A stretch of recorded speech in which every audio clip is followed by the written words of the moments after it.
And welcome to this edition of the Native News Update on this Monday, April 1st. I am the host for today's program, Paul Demain, and many of the stories we read here can also be found at our website, IndianCountryTV.com. And here are some of those news stories for the day. A plywood mill in Omak, Washington is restarting operations this summer after closing down in 2009 when the recession hit the construction industry.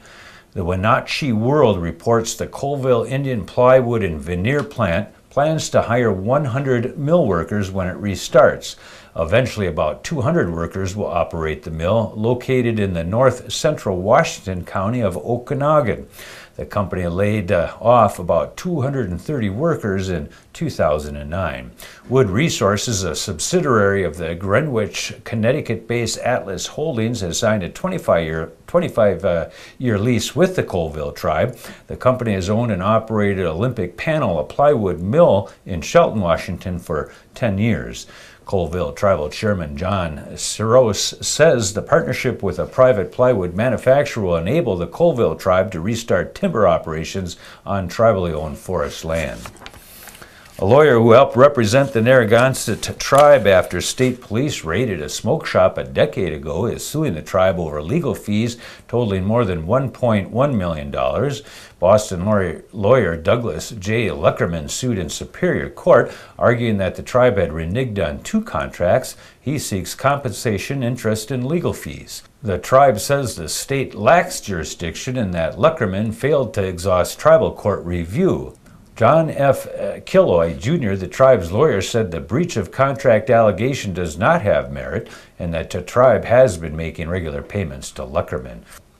To say the Northwest Indian College men's basketball team challenged itself this year is to put it mildly.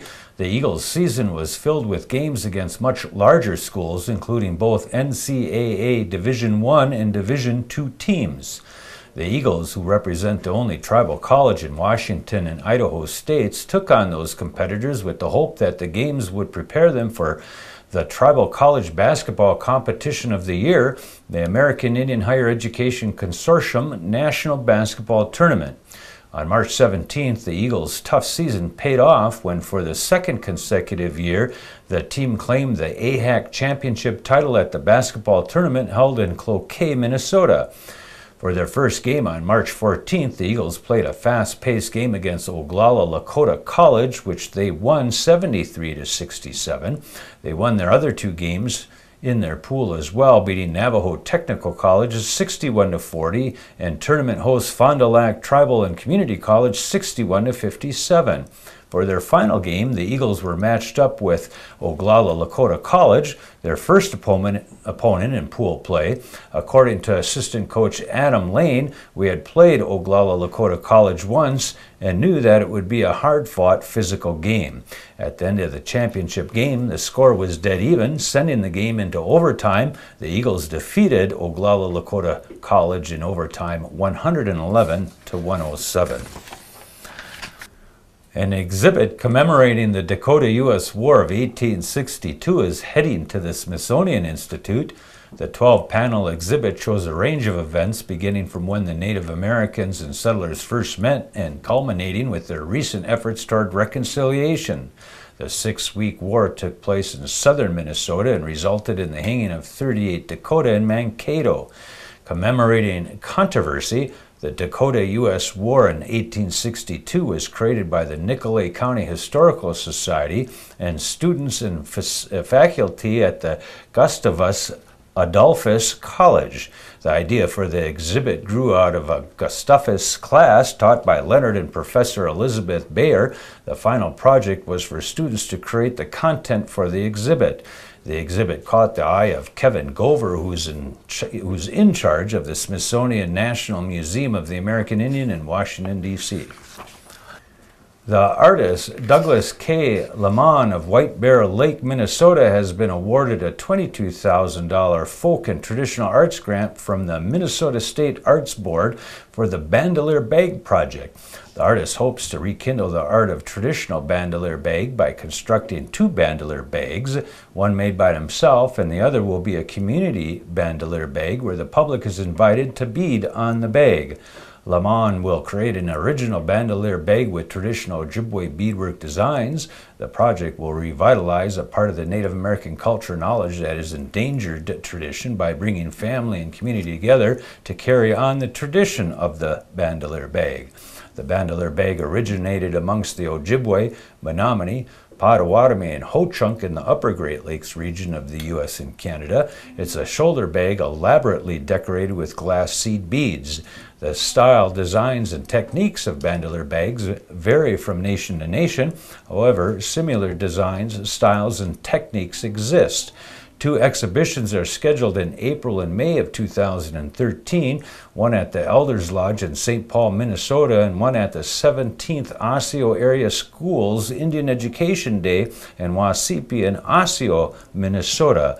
Lamon has also set up a Facebook page at facebook.com Bandolier Bag Project, where fans and Kickstarter contributions can follow the progress of the project on Facebook.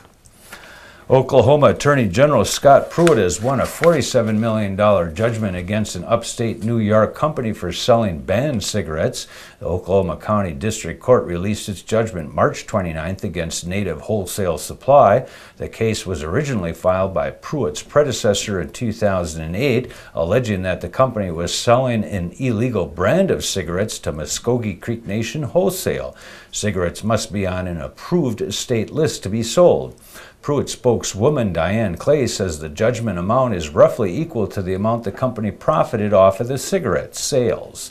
Pruitt, who was elected in 2010, has filed cases against the cigarette manufacturer and Muskogee Creek Nation Wholesale. Grand River Enterprises, the manufacturer, lost a $5 million judgment in 2011. Muskogee Creek officials settled out of court in 2009 for $11.5 million. The Mining Impact Coalition of Wisconsin and Penokee Hills Education Project announces the grand opening of their new offices in downtown Ashland, Wisconsin on Friday, April 5th from 5 until 9 p.m. at 616 West Main Street. Formerly the home of Hart Graphics, the new building will allow the organization to have a base of operations from which to continue to provide accurate and educational information to area residents on mining issues that impact the state, but particularly the Lake Superior region. On March 11th, Wisconsin Governor Scott Walker signed into law contentious mining legislation that was overwhelmingly vetoed by the citizens of the northern part of the state. This law was meant to pave the way for an out-of-state multinational corporation to begin mining in the Penokee Hills. The first stage of the plan calls for a 4-mile open pit mountaintop removal iron ore mine that would go 1,000 feet deep, built at the headwaters of the Bad River watershed.